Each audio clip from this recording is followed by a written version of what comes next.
Hello everyone, I'm Ariel Hernandez. As you know, in this time we're going to talk about the presentation, and for my presentation I'm going to talk about the main objectives that in the presentation appear.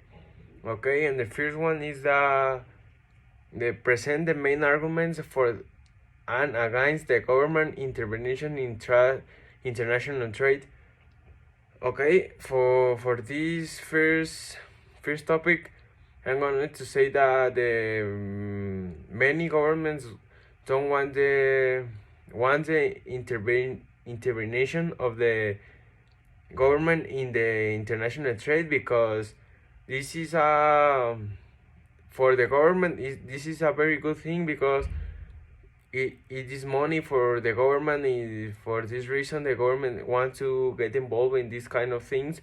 So in the other side, the commerciants, they don't want to the government intervene in the trade, because it's is better for the people that is just selling thing and just that kind of thing, and it's more gains for them. So they don't want the government intervening in his thing. So this is the thing in this first topic.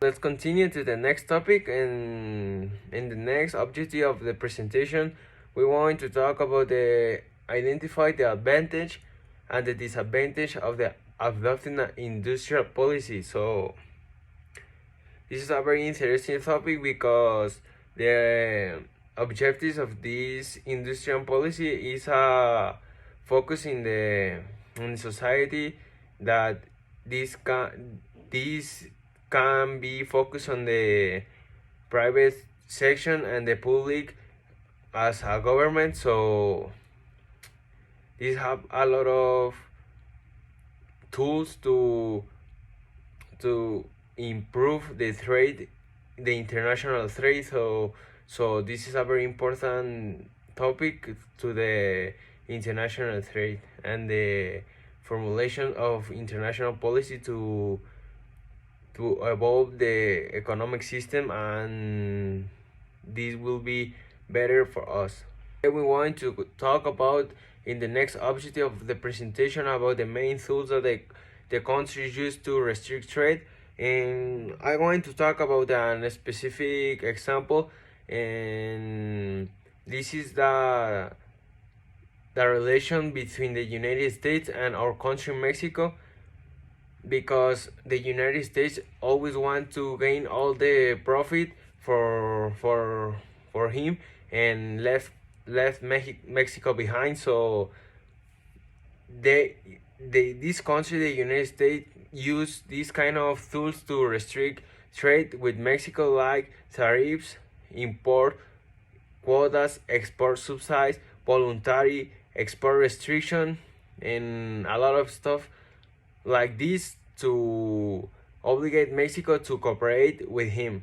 Okay, in the next objective of the presentation, we want to talk now about the positive things that the countries use to evolve the trade between countries. Okay, we can see in the first one that is expand trade agreements, and this is a very common thing between nations, because they need a cooperation. For example, Mexico between, I don't know, Canada, that just they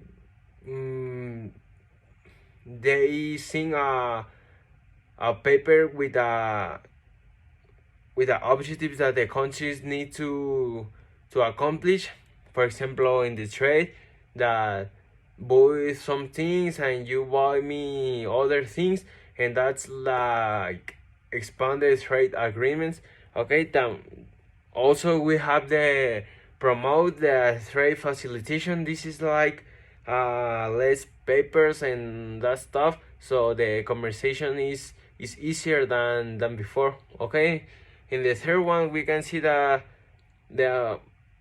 we have the promote trade and investment, and this is a very usual thing between nations, because if you promote the trade and investment, a lot of people going to come to your country to invest, and if the people invest, you will be richer than before. So this is a very positive thing. Okay, for this last one topic of the presentation, this object talk about how the countries protect themselves against unfair trade practices. And this is a very common thing used between nations because the country wants to use other countries just for his own benefit. So I'm going to read some words for you so you can understand better how the countries make laws against these kind of practices.